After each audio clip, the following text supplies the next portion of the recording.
आज हम बनाएंगे मूली, गाजर और गोभी का अचार। और ये है चलौवा अचार। चलौवा मतलब पूरे साल नहीं टिकेगा, लेकिन हाँ 15 दिन 20 दिन तक हम इसे खा सकते हैं। और हम मूली, गाजर और गोभी के पत्तों को फेंकेंगे नहीं, उससे बनाएंगे बहुत ही टेस्टी साग।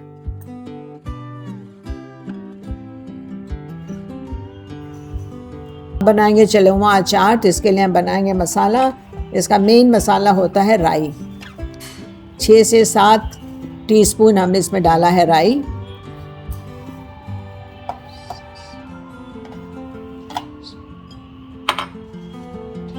और फिर कम से कम 12 जो है डाल दी है लाल मिर्च। लाल मिर्च डालते समय उसका जो स्टेम है उसे आप निकाल दीजिएगा।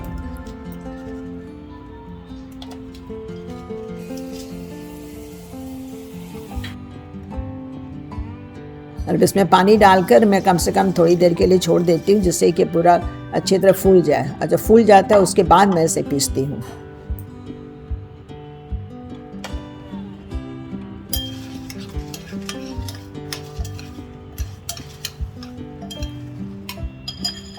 हमने राई और मिर्च के मसाले को अच्छी तरह मिक्सी में पीस लिया। और ये भी देखिए कटी हुई सब्जियां हैं, गाजर है, मूली है और है फूल गोभी। इस अचार की ये खूबी होती है कि जैसे जैसे थोड़ा एजिंग होती है, पहले दिन, दूसरे दिन, तीसरे दिन जाकर राई की जो है ना वो खटास पकड़ती है, और तब जो है अचार में अच्छी तरह खटास आती है। साथ में डालिए अदरक, कच्ची हल्दी और हरी मिर्च। कटी सब्जियों में डालिए अपना पेस्ट। तो अगर मान लीजिए आपको लगे कि बहुत ज़्यादा खटास हो रही है तो आप उसमें फिर थोड़ा सा पानी मिला लीजिए। और इसी अचार को अगर आपको पूरे साल के लिए रखना हो तो इसमें जरा भी पानी नहीं पड़ता है, सिर्फ राई और तेल पड़ता है। और डालिए हल्दी,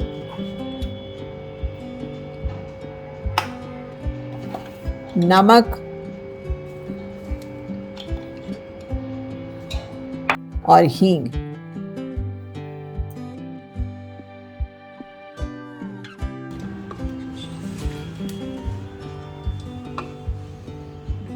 अच्छी तरह मिक्स करने के बाद इसे आप जहाँ पर भी खिड़की के सामने जहाँ पर भी धूप आती हो वहाँ पर रख दीजिए। और रोज़ 1-2 बार इसे हिला दीजिए और साथ साथ खाना भी शुरू करिए। अगर आपको ज़्यादा खट्टा लग रहा हो तो थोड़ा सा पानी और डाल दीजिए। अगर आपको तेल पसंद है तो इसमें आप थोड़ा सा 1-2 चम्मच सरसों का तेल भी ऊपर से डाल सकते हैं। और ये देखिए मज़ेदार एकदम चलौवा अचार आपका है रेडी। दीपक के लिए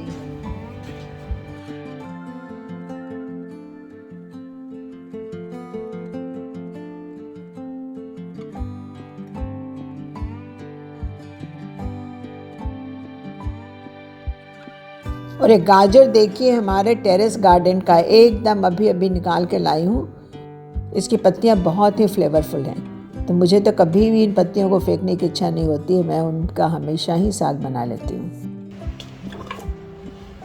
साथ में लिया अच्छी एकदम फ्रेश फूल गोभी, और इन सब के पत्तों को निकाल के एकदम छोटे छोटे अच्छी तरह काट दिए हैं। साग बनाते समय कुछ चीज़ों का ध्यान रखना बहुत ज़रूरी है। नंबर 1 है साग अच्छी तरह धोना चाहिए। दूसरा, नमक बहुत ध्यान से डालिएगा, अक्सर नमक तेज़ हो जाता है। तीसरा है कि अगर आप साग सरसों तेल में बनाते हैं तो उसमें बहुत सूंधी सूंधी खुशबू आती है, लेकिन अगर आप सरसों तेल नहीं खाते हैं तो आप दूसरे तेल में भी बना सकते हैं। और चौथा, साग को अच्छी तरह पकाना बहुत ज़रूरी है। अच्छी तरह पक के साग एकदम एक साथ एक दल हो जाना चाहिए। साग को अच्छी तरह छोटे छोटे टुकड़ों में काटिए, और काटने के बाद साग को धोना अच्छी तरह बहुत ज़रूरी है।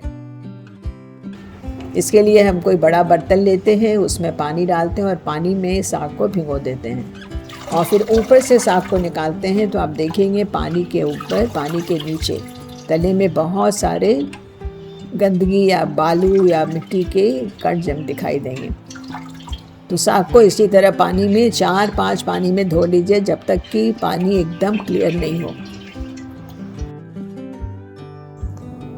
और हमें तो अगर आज का बना हुआ साग है तो दूसरे दिन दोपहर को खाने में और अच्छा लगता है।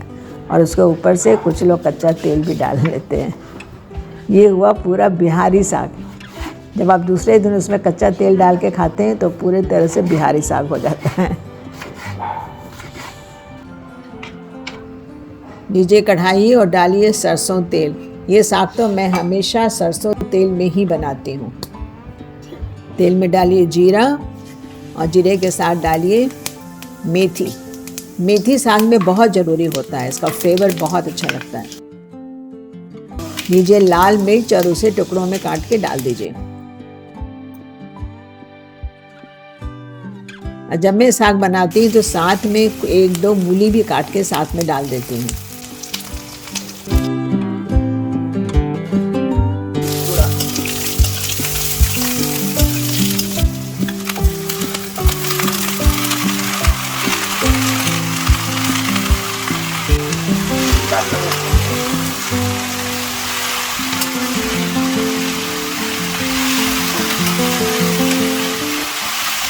और अब डालिए नमक, लेकिन सावधान, क्योंकि साग गलने के बाद बहुत कम हो जाता है।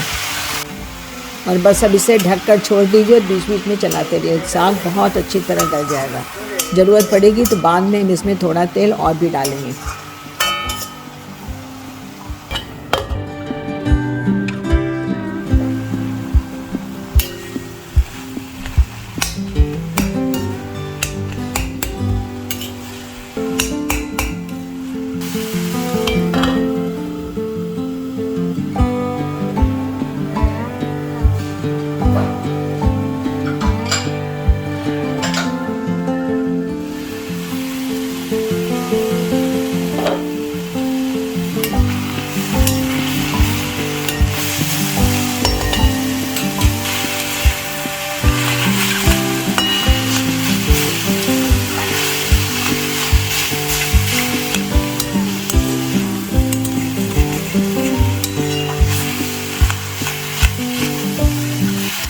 साग गल चुका है तो अब इसे बीच में हम थोड़ी सी जगह करेंगे और उसमें डालेंगे तेल, क्योंकि शुरू में हमने तेल कम डाला था। और इस तेल में हम डालेंगे हरी मिर्च और अदरक, अगर आपका पसंद हो तो अदरक डालिए, और थोड़ी सी फ्रेश हींग।